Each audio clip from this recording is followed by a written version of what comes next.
This Saturday night, Canada bans Texas livestock over a screwworm outbreak. The flesh-eating parasite is discovered in the U.S. for the first time in 60 years. It seems far away, but our cattle market is so integrated with the U.S. The consequences for Canadian cattle and beef prices. FIFA under fire. It's a pure money grab. With the World Cup days away, the governing body is accused of exploiting fans. D-Day controversy. How the U.S. Defense Secretary used the war anniversary to condemn immigration. Plus, serving inspiration. A rising Canadian tennis star prepares to partner with a legend. Global National. Reporting tonight, Jeff Semple. Good evening and thank you for joining us. Canada is temporarily banning livestock imports from Texas after the discovery of a rare flesh-eating parasite. It's called New World's screwworm, and it was found in 2 Texas calves, triggering cross-border restrictions and fears. The screwworm's larvae can infest most animals, including humans in rare cases, and if left unchecked, an outbreak can decimate cattle herds and other wildlife. Nathaniel Dove reports on the consequences for Canada. If left untreated, it can cause serious injury or death. Texas's governor declaring a state of disaster after a new case of the New World screwworm. Late Friday, the Canadian Food Inspection Agency announcing it's temporarily closing the border to Texas livestock to prevent the parasite's introduction and protect animal health.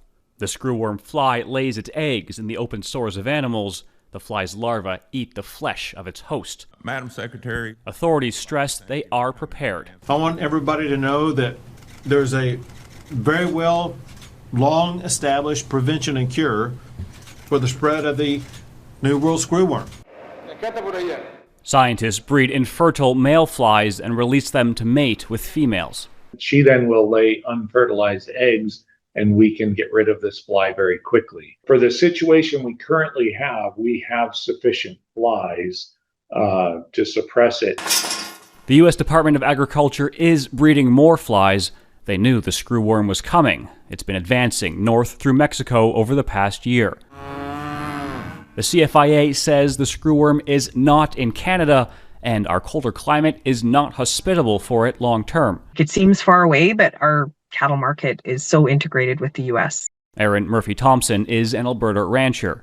She says Canadians will likely see the screwworm's effect in the grocery store. It might impact supply in Canada, and consumer confidence is a huge thing. And I think it's probably a good thing that, the border has been closed. A food analyst says the screwworm has helped drive up prices for more than a year already, coupled with an ongoing drought. If one economy cannot produce enough beef, they'll import from someone else. And that tightens things up everywhere for everyone. The U.S. is preparing more fly breeding facilities to help control the spread. The next should be online by the end of June. Nathaniel Dove, Global News, Toronto. The FIFA World Cup kicks off next week, and teams from around the world are now arriving in cities across North America. Fans cheered as Spain's national team players touched down in Chattanooga, Tennessee. Team Czechia also landed in Fort Worth, Texas. These base cities will provide a temporary home and operations centers where players can train, recover, and prepare for their matches. The original World Cup trophy also arrived in Mexico City, where the tournament opens on Thursday. While anticipation is building, FIFA is also facing criticism, accused of squeezing soccer fans for every penny. The sport's governing body just reversed course on a water bottle ban after public outcry. And as Sarah MacDonald reports, FIFA also sidelined a Vancouver fundraiser. Ready or not, here comes FIFA, bringing with it a projected boost in tourist revenue to Vancouver and Toronto, and also what some see as offside overreach. We help people with spinal cord injuries and their families adjust, adapt, and thrive throughout the province, and it takes money to do that. Spinal Cord Injury BC had raised $2,300 through an unsanctioned raffle fundraiser for a pair of match tickets. But this is the actual letter, the cease and desist letter that we received. Once FIFA got wind of it, the nonprofit was forced to forfeit the funds, slapped with a 9-page letter from the governing body's lawyers, alleging a violation of ticket rules. I think FIFA is very good at extracting resources from host communities. I don't think there's very good mechanisms for giving back to communities in meaningful ways. And now we are taking away the ease of hydration. Critics also calling foul over 11th hour restrictions on outside water bottles inside stadiums. FIFA citing player safety. I can't see any rationale for precluding folks from bringing in their water bottles other than some sort of effort to sell more bottled water. Politicians and the public pushing back on the ban, urging FIFA to reconsider. This is allowed. This is not allowed. Late Friday, it did, reversing course on the policy critics called red card worthy. I am very happy that FIFA changed its mind. Back in BC, at least one underdog could be getting the upper hand in what some see as a fight against corporate bigfooting. We just received another donation, and with a note that said, "Wow, FIFA sucks." With both host cities now on standby to welcome the world. Sarah MacDonald, Global News, Vancouver. Iran's World Cup team is now caught in a dispute over U.S. visas. The club left for Mexico today. American officials say visas were issued to players and what they call necessary support staff. But Iran's Football Federation says some team officials were denied U.S. visas, calling the decision political and a violation of international sporting principles. Iran is now calling on FIFA to intervene. The team was also forced to move its training base from Arizona to Tijuana over the visa dispute. Well, despite the ceasefire, the U.S. and Iran also launched more strikes overnight. The two sides remain deadlocked on a deal to end the war and open the Strait of Hormuz. The U.S. president is adamant the war will end soon, but as Reggie Cecchini reports, Iran is not backing down. This is what the Americans deem to be a consequence for another round of Iranian aggression. Precision strikes on coastal surveillance radar sites that followed the takedown of nearly half a dozen missiles shot by Tehran, putting Gulf nations once again in the crosshairs. They have some missiles, they have some drones. I would say percentage-wise, maybe 21, 22%. That comment from Donald Trump to NBC confirms that Iran's military, while diminished, is not defeated, and raises questions about the timelines he continues to box himself into. We're going to come out of Iran very quickly. President Trump was not elected to go to war. He was supposed to be the president that solves all wars overnight. We are a few months into this war, underestimating the Iranian resilience. Tehran has shown a willingness to endure staggering hardship, even if its own population is the one shouldering the burden. Its negative consequences are enormous, especially for ordinary people, this woman says. Pakistani mediators are in Iran once again to restart talks that to now have been weighed down by demands, including Tehran wanting more of its frozen assets unlocked. Obama gave them $1.7 billion in cash. A 2018 deal Trump ripped up did just that, and he's not interested in repeating what he calls a mistake. Iran's foreign minister also says a ceasefire between Israel and Hezbollah is a condition for any peace deal with Washington. Hezbollah, an Iran-backed proxy, has already rejected a proposed truce between Israel and Lebanon, which itself is under new strain after an IDF attack on the Lebanese army that killed 3, a series of complications standing in the way of peace. It's either finished with a piece of paper or finished a more difficult way, although you could say a much easier way. Difficult choices lie ahead in a conflict that's inflicting economic pain around the world. Reggie Cecchini, Global News, Washington.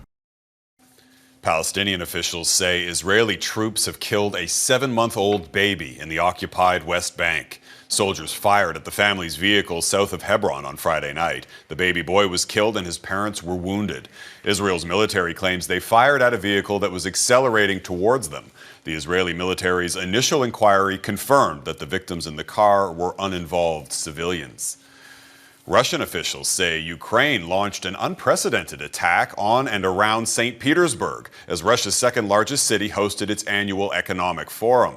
The Kremlin said residents were told to take shelter as more than 140 drones were shot down. Ukraine's president said his forces hit Russia's arsenals and a naval base. The attacks come one day after Russian President Vladimir Putin rejected calls from Volodymyr Zelensky for a face-to-face meeting. It's the second time this week that Ukraine has targeted Putin's hometown.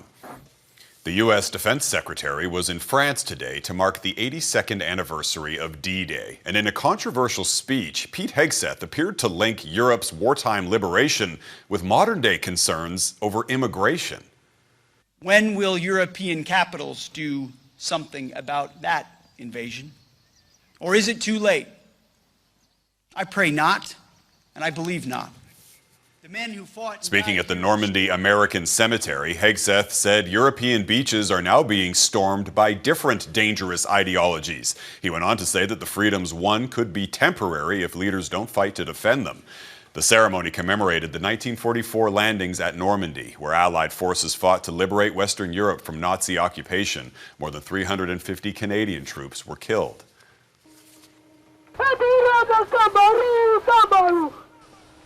In Albania, protesters rallied against a luxury resort development that's linked to the U.S. president's son-in-law, Jared Kushner. They're calling for a halt to construction on the 10,000-unit project, claiming it will permanently alter the pristine environment that's home to exotic wildlife.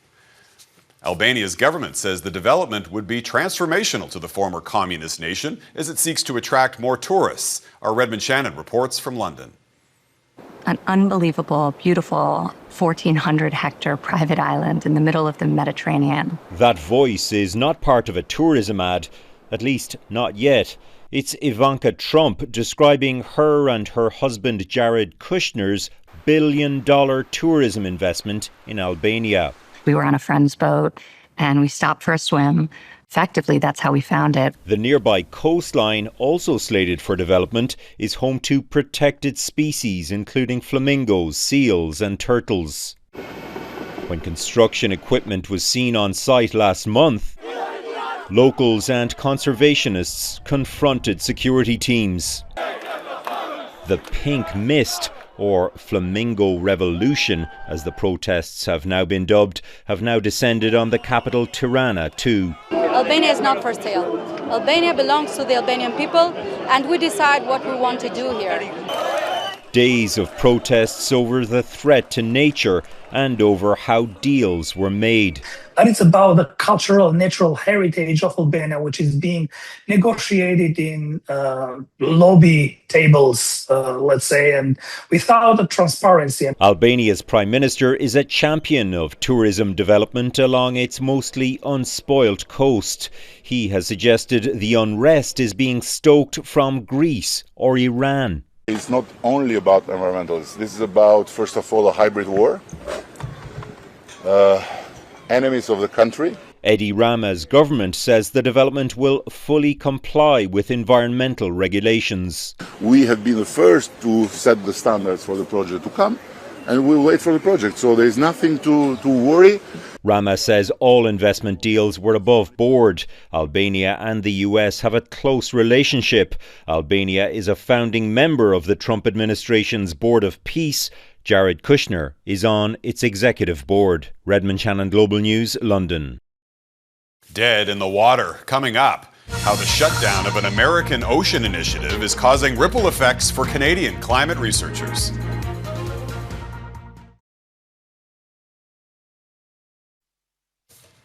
Storm chasers from across the continent have now arrived in southeast Saskatchewan for what could be a dangerous evening of extreme weather. Environment Canada's thunderstorm outlook shows a high risk of storms in the coming hours and possibly even tornadoes between Regina and Brandon, Manitoba. A second round of storms is then expected tomorrow afternoon. Canadian climate researchers are sounding the alarm after the Trump administration's dismantling of a network of deep-sea monitoring equipment. They collect critical data used by scientists tracking climate change. Heidi Petracek explains what's being lost. A decade ago, a U.S. research program began deploying high-tech instruments into harsh marine environments to understand the relationship between the oceans and the climate. The Ocean Observatory's initiative provides crucial data for global researchers, but now the program is dead in the water. It's really worrying, particularly as we see climate change accelerating, to potentially lose some of our really important observational records. The Trump administration cut its funding, which means more than 900 instruments will be removed from both the Atlantic and the Pacific Oceans. A move scientists say has serious implications. The information collected by our US-based colleagues is a vital part of what we are doing. This Canadian ocean researcher uses the information for her work. Its absence will be a blow. I'm also worried that a lot of technical expertise that goes into building and operating such system will be gone. A major international research program monitoring a critical ocean current system in the subpolar North Atlantic also relies heavily on the American data. Losing that data comes at a time of mounting concern that ocean system could collapse, causing climate chaos. And to lose the capacity to even make the measurements will mean we simply don't know what's going on, and we'll end up being surprised, perhaps very unpleasantly, when things change in ways that we're not paying any attention to. The head of a nonprofit that collects ocean information off Canadian shores says it may be up to others to fill the gap. In Canada, we have great partnerships with scientists in Denmark and, of course, in that Greenland area, so we could be working with them in partnership to increase those kinds of sensor systems. As the Trump administration pulls away from international collaboration on ocean and climate research. Heidi Petracek, Global News, Halifax. Still ahead, the death of a Canadian hockey great is renewing questions about head trauma in sport.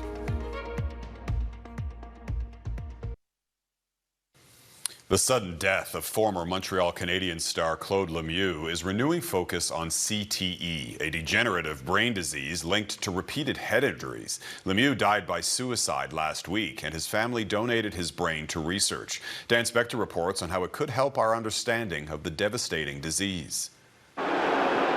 It's still hard to believe. At the beginning of last week, Claude Lemieux was carrying the torch into the Bell Center. Just days later, he died by suicide in Florida.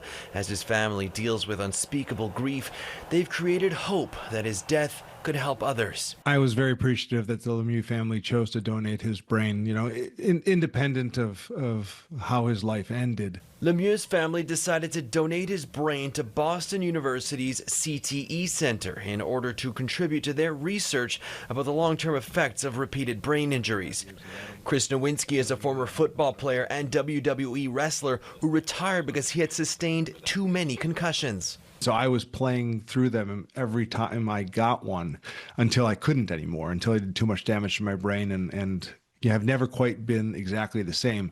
Lemieux played a physical brand of hockey in a career that spanned 21 years and nearly 1,500 games. It's not known if CTE contributed to his death, but other hockey players like Henri Richard, Chris Simon, and Bob Probert were found to have CTE after they died. The degenerative brain disease is caused by repeated head injury. They become so depressed and have so many symptoms, like they can't remember. They can't remember what they had for breakfast. CTE can only be diagnosed after death, and there is no cure or treatment that actually slows or stops the disease. Each brain that's donated is getting us closer to a cure while also giving us better insights on how to prevent this in the next generation. Research on Lemieux's brain could help scientists answer questions about a condition that remains mysterious. In the meantime, however, Charles Tatter recommends no hockey players under 18 be allowed to play with body checking. He's hoping athletes become more willing to protect themselves. They are about the most non-compliant group of people you can imagine. With hindsight, I wouldn't have taken those same risks. I would have played differently. One thing is clear, experts in the field are extremely thankful that the Lemieux family has decided to help in Claude's honor. Dan Spector, Global News, Montreal. Up next, the Canadian tennis star preparing to join a legendary comeback. One of the world's greatest tennis players is making a comeback next week with help from a Canadian. Vicky Mboko shared this image with Serena Williams, posting "The Queen is back," an honor to share the court with one of the greatest athletes of all time. Our Lexi Benedict reports on their inspiring partnership. Just days into Tennis Month in Canada, one of the country's brightest stars is making headlines on the world stage again. 19-year-old Victoria Mboko is set to team up with tennis legend Serena Williams in doubles at the HSBC Championships in London. Another milestone in a breakout year that's helping fuel excitement for the sport here at home. So it's really exciting for Vicky, for Serena, and for tennis in Canada. While Mboko is competing alongside one of the greatest tennis players, here in Toronto, the next generation is already picking up a racket. I feel like this is a nice day to play tennis, like the sun is out. A Rogers First Set clinic at Sobe Stadium gave around 60 kids the chance to step onto the court as part of Tennis Month in Canada. And the timing couldn't be better. According to Tennis Canada, more than 1 million new players tried tennis in 2025, as interest in the sport continues to grow nationwide. All of the clubs are offering more programs, so it's more accessible, and people are learning that it's not an expensive sport. You just need a racket and a ball, you can go out and play. Many of the coaches leading drills this weekend once stood on the same courts as participants themselves. And I think it's a great inspiration for kids to see someone like them, a very young professional athletes, winning such a big trophy, such a big tournament. So it really gives an opportunity, and it really gives opportunity for kids that really want to play tennis, try to play tennis to get the opportunity to play. And watching a Canadian teen like Mboko succeed on the international stage makes dreams feel a lot closer, including for 10-year-old Madeline. I want to be in the U.S. Open, and I would love to play like at Sobe Stadium. Like I saw it today for the first time, and that was so cool. For many kids here today, the goal is, of course, to have fun and learn the game. But with role models like Mboko leading the way, some are already dreaming much bigger. Lexi Benedict, Global News. And that is Global National for this Saturday night. I'm Jeff Sumple. Tonight's Your Canada is Columbia Beach in Parksville, BC. Thanks for watching. Hope to see you back here again tomorrow. Have a great night.